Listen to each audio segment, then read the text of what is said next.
नमस्कार मित्रों। Indian politics channel में आपका स्वागत है।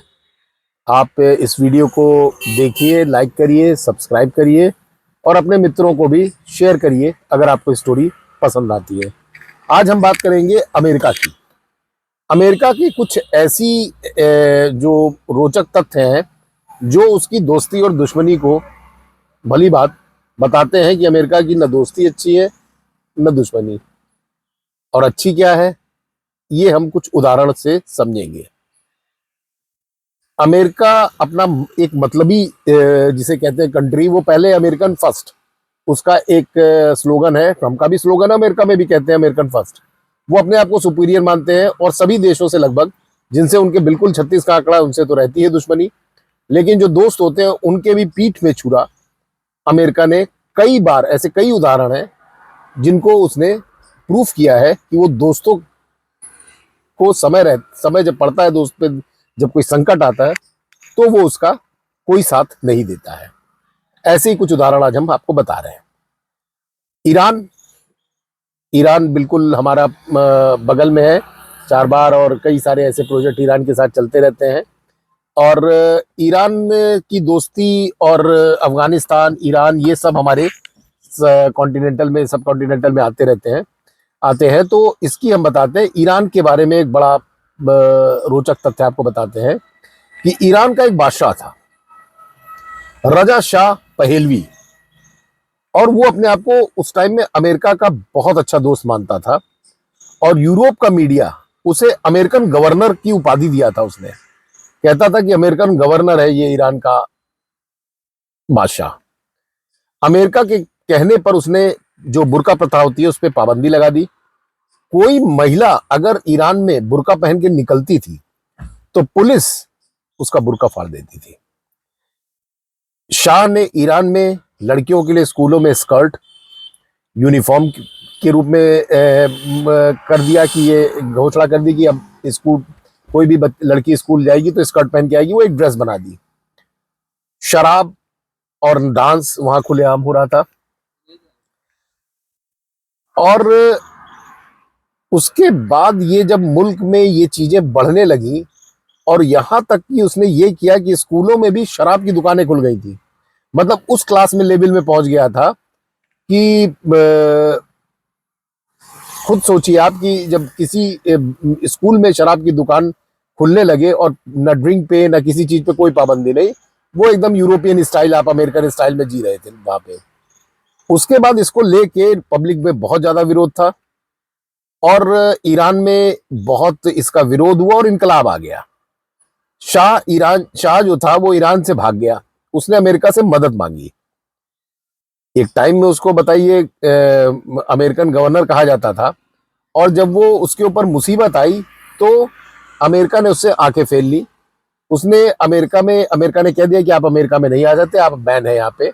अमेरिका ने जो उसके बैंक्स में, अमेरिकन बैंक्स में जो पैसा था, उन अकाउंटों को सीज कर दिया। और इस तरह से 2 साल तक ये जो वहां का शाह था, बादशाह, वो इधर उधर भागता रहा और उसके बाद मिस्र में मारा गया। ऐसे ही एक और स्टोरी है, ये है निकारागुआ में। ये अनास तीसुस करके एक अमेरिकन एजेंट था। अमेरिका उसे डॉलर, हथियार, कम्युनिस्ट के खिलाफ उसको खड़ा कर रहा था। और अमेरिका के युद्ध को वो आदमी, चूंकि अमेरिका उसको सपोर्ट करता था, तो अमेरिका के युद्ध को वो अपना युद्ध समझ के वहां पे उसको प्रतिनिधित्व कर रहा था और अपनी एक टीम तैयार कर रहा था। और जब वहां पे जब उसको पकड़ा गया और उसको लगा कि इसकी आइडेंटिटी डिस्क्लोज हो चुकी है, तो वहां से उसको भागना पड़ा। निकारागुआ से जब भागा तो अमेरिका ने उसे पहचानने से इनकार कर दिया और उसके अमेरिका में एंट्री पे भी बैन लगा दिया। वो जंगलों में छुपता रहा और बहुत तरह की उसने जिंदगी की सबसे, जिसे कहते हैं, कठिन वक्त देखा। और 1980 में उसकी मौत हो गई। वो भी जंगल में, किसी जंगल में वहीं के, और वो पहाड़ों में, जंगलों में भटकता, लास्ट में वो मर गया। ऐसी एक स्टोरी अमेरिका की है कि चिली के फौजी जनरल अगास्तो पिनेशो ने 1973 में अमेरिका की मदद से अपनी चुनी हुई हुकूमत को हटाकर गद्दी पर कब्जा कर लिया। और वहां पिनोरो के ने अमेरिका के कहने पर हजारों नागरिकों की हत्या कराई। हुकूमत बदली, पिनोशे वहां से भागा, अमेरिका ने उसकी भी कोई मदद नहीं की। आखिर में जब वो इंग्लैंड पहुंचा तो वहां की पुलिस ने उसे पकड़कर चिली को वापस सौंप दिया, जहां 2006 में उसकी मौत हो गई। अब बात करते हैं, एक और स्टोरी है अंगोला की। अंगोला का विद्रोही सरदार था सुमैनी। उसने भी अमेरिका के सहारे वहां की हुकूमत संभाली और अपने मुल्क में अमेरिका के हित के लिए काम करता रहा।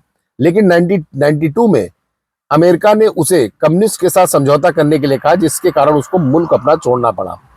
और उसके बाद वो फिर छुप छुप के अपनी जिंदगी अपना गुजारा और अपनी जिंदगी को उसने बचाया भी, क्योंकि उसके ऊपर बहुत ज्यादा थ्रेट्स है। वहां भी अमेरिका ने उसको पहचानने से इनकार कर दिया। तो ये घटनाएं ऐसी हैं।